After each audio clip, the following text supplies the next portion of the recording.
Takže nacházíme se v Pojbukách na okrese Tábor. Pojbuky, chalupa číslo 4.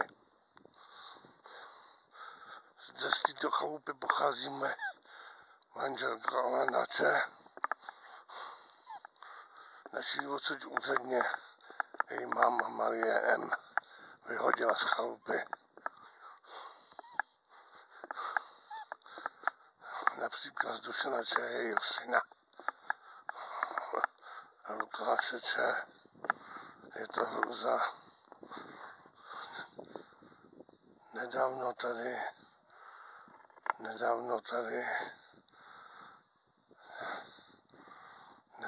tady měnili okna. Stálo to spoustu peněz. Dušan Č. říká, že Marie M. investuje do sebe, spíš investuje do Dušana a do Lukáše Č. tady v Pojbukách na čísle 4.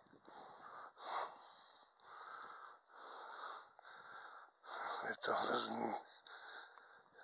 Nový okna přišli tady, úplně nový okna tady přišli na 40 000, ještě na dvoře. 2 okna, přišlo jich to na 40 000. Neskutečná háda peněz. Tady jsem všude dělal fasády. Tamhle na dvoře jsem dělal fasády. Dušan Č. u mě dělal topení. Nedodělal ho. Dušan Č. dělal u mě topení a nedodělal ho. Říkal, že se mi na topení vysere, ať si máma táta na březí zmrzne. Ať si máma táta na březí zmrznou zimě. Takhle cynický je Dušan Č. Tady z Pojbuk. Tady mají chalupu zdědili. Svou mámu odsud vyhodili úředně před 2 lety. Na břizi už ničem nepomáhá. Tam na všechno sere. Je mu jedno, s čem táta máma žije.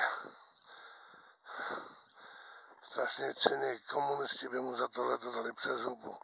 Za takové jednání státu a s mámou. Prostě katastrofa. Hotová katastrofa. Tady všude jsem dělal vomítky na dvoře. Vomítky, všude vomítky.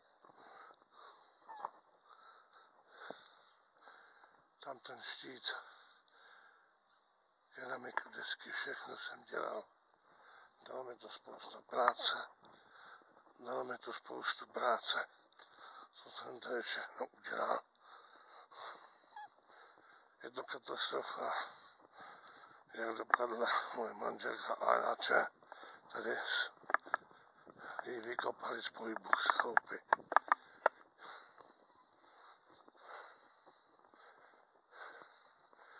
Tady jsem všude dělal vomítky. 400 metrů vomítek.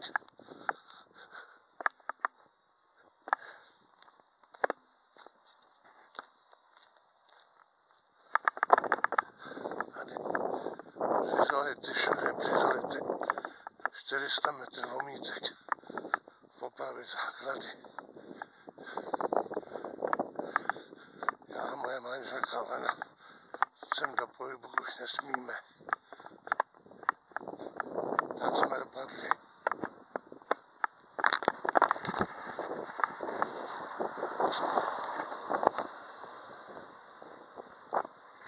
Tady všude vomítky. Vráta opravoval.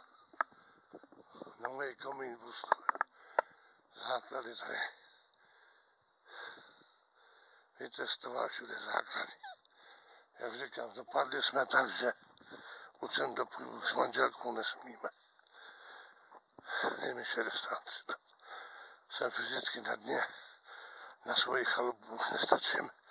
Tady v Pojbukách na okrese Tábor číslo 4 jsem udělal spousta velké práce. Teď už jsem vyřízený, neudělám nic. Na svoji vlastní chalupu už nestačím. Jsem v hajzlu. Se známým fyzicky.